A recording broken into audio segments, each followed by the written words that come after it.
Hello everybody, this is Capbase Games, and welcome back to Crossout 101. Today I'm gonna do an update video about which rares you should get first. So, you're gonna be a low level player that has rare as next to none experience with the game yet and wants to get his first rares. I'm gonna explain which ones I think you should get first, and also give you guys a few options that I would say are best. So this, I'll go to the guide and to here. So the first thing I'm gonna cover, the first things you want to get as well, are weapons. Of course, the first things you're gonna have experience with are machine gun, shotgun, and cannon. So you want to check out which one you like the most first. Shotguns and cannons will be something to get used to a little bit. So if you're not confident in your abilities just yet, I would suggest go for machine gun, which means you should get a factor machine gun, which is obtainable via nomads right here, or go for an autocannon, which is under engineers once you reach level 10. The autocannon is a little bit more slow firing, but has more range and more damage per hit. So it's better at medium to long range engagements instead of more like medium range only engagements. If you really like the shotguns, I would suggest either getting a sledgehammer or Spitfire. The Spitfire being slightly more powerful but harder to use. So because of the latter one, I actually do suggest mainly to get the sledgehammer. But if you're confident, get yourself a Spitfire. The sledgehammer is pretty much a direct upgrade for the low power. They're pretty much the same size, and same energy cost and everything like that. So you can use them in pretty much the same way as you do power can, but they simply have more damage and because of higher power score. The Spitfire is bigger and has limited firing angles, which means like similar to a cannon, can only trim it limited away to left right. Although if you take for example a cannon, let me quickly grab a cannon right here, you can see how much limited it is to like point it left and right. So it's only a few degrees, while the Spitfire can go around here to here. That only has a 180 degrees firing angle, almost, not entirely, but it still hurts. Like you cannot fire backwards and stuff like that. It does have much more health than the sledgehammer, almost double. But yeah, it's kind of hard to use and hard to place because you want to kind of convert it into your build, like on the side, in the inside of your armor. A other good weapon which is really good to get is the Synthesis. The Synthesis is a bit more expensive than the most other weapons, being this one being 40, 43, 46, and 31. So these ones are really more expensive. The Synthesis being 52, it's more expensive. But the Synthesis has a few very big advantages. If you take a Synthesis, you can see how it doesn't have any recoil to the gun. It should just none. So you can put it on any ride, including smaller ones.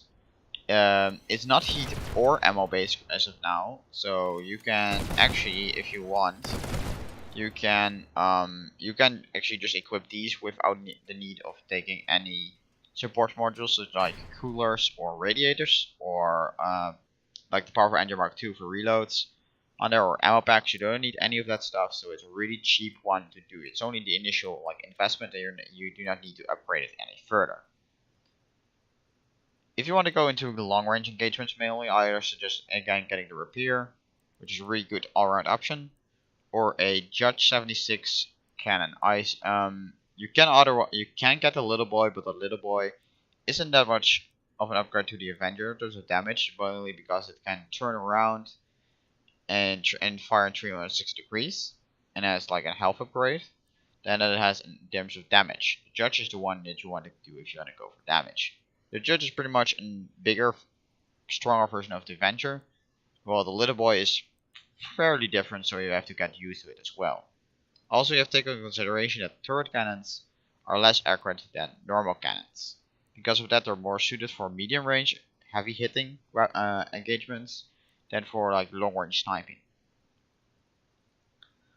Those are the main weapons I suggest using. Of course, everything else is gonna be out of your pay grade. I do not suggest getting yourself a drone because drones are kind of heavy inside of investment because you want to get multiple of them.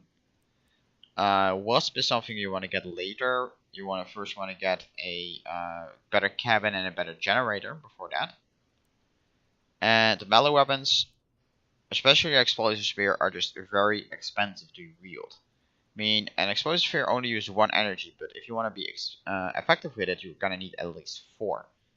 And that will result in over 160 coins, which, especially if you're gonna go with more like 6, 7, you might as well get yourself something like a Spectre or an Equalizer, like a Spectre, which is cheaper than the Equalizer, so I suggest getting yourself a Spectre. And then you're already into the Epic Grids, which is much better than a group of rare spears, I would say. Normal melee weapons, don't get them just yet. They're pretty damn expensive, like for the investment, for something really small. So it's like a very basic, very small part for a very high price. After that, after you get, I would suggest getting,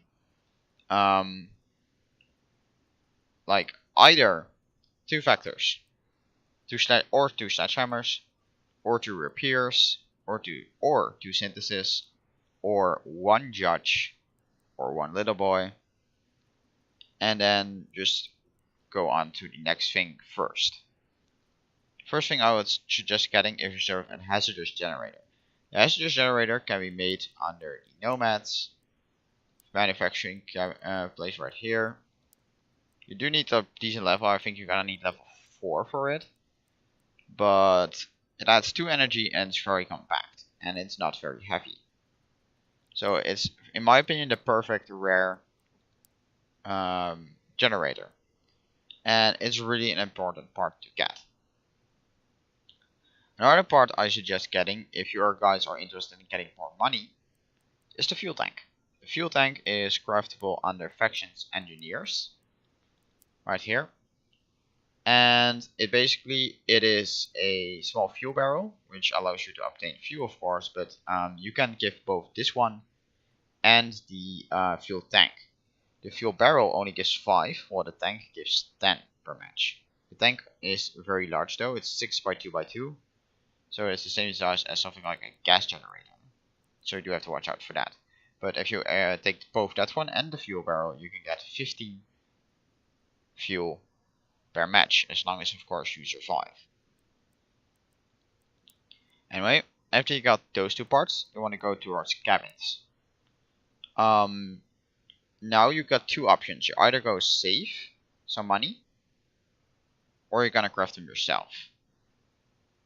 I suggest saving for some money and getting the Jawbreaker cabin. The Jawbreaker, or a Pilgrim cabin. The Pilgrim and Jawbreaker are 2 very similar cabins. Jawbreaker being a little bit more heavy and like they're pretty much the same price, but a little bit more heavy. It has 11 energy compared to the Pilgrim, which is faster. It has 10 energy. They both have very good 20 mass limit, so you can upgrade your armor from there on first and get something like a heavier ride without having issues with weight, which you would have with something like a Coral or a Wyvern pretty fast. And they're pretty good cabins in general. If you're wondering about the Bear, the Carapace, or the Fury cabin, those are things you would get from the special packs that you can buy for in the shop right here. But they are extremely expensive. So I do not suggest getting either of those if you do not already have them. I got them for my pack, so that's why I still have them. And I just generally enjoy building with them because they look pretty cool. The Bear and the Fury basically being a huntsman with like the stats of a Coral cabin and the stats of the like the Pilgrim cabin, pretty much, or something like that. Not entirely, like somewhere in between the Pilgrim and the Wyvern. That's where the Bear is at. And the Carapace being something between the Trucker and the Humpback. At cost it's only 11 energy, while the Humpback is 12. But it's a pretty heavy cabin with very low profile. That's the reason why it's so popular, and it's still like 750 coins. Of course, also the carapace is for the $60 pack, so that's also the reason why it's so expensive. But yeah, those are the first parts that you want to get. So later on, after you got your cabin setup sorted out, you want to prepare yourself to get some like raiding stuff done. Then I would suggest getting yourself a pair of wasps, just 2 of them is all you need. If you have the generator, you can actually get yourself a third one. But those will be your. It's a very good weapon, but it has very little health. So I do suggest going to my armor your weapons video in Crossout 101 as well. Just browse the playlist for a little bit if that's found on my channel, and you can find how to exactly protect this gun. Because 48 structures, points of structure is not much, especially compared to something like a little boy, which is 413, and something of this size is about equals to the size of the Spitfire, which is 163 points of structure. Thus, the AT Wasp simply has very little health, but it has a very high damage output, and it has a very good rate of fire. So that's the reason why it's so loved for like what it is. But yeah, that's about it for today, guys. I do want to point out that after you got all those parts sorted out, you might want to go and get yourself a few twin wheels, like 4, 6, maybe 8 of these twin steering wheels, and then like 2, 4 large steering wheels. Those will be able to get yourself like a very large combat rig until you get yourself your epic weaponry and stuff like that. After you got your main weapons sorted out, like here with the rares, you probably have yourself a playstyle sorted out, and then you know which one of the epics you want to get. So I'm not really gonna cover them because each of them is pretty unique. Although I do want to say, do not go for a spike. The spike is very expensive. Then you're pretty much in a legendary tier. Like some legendaries aren't that much more expensive than the spike here at the Hammerfall, Roger, Mammoth.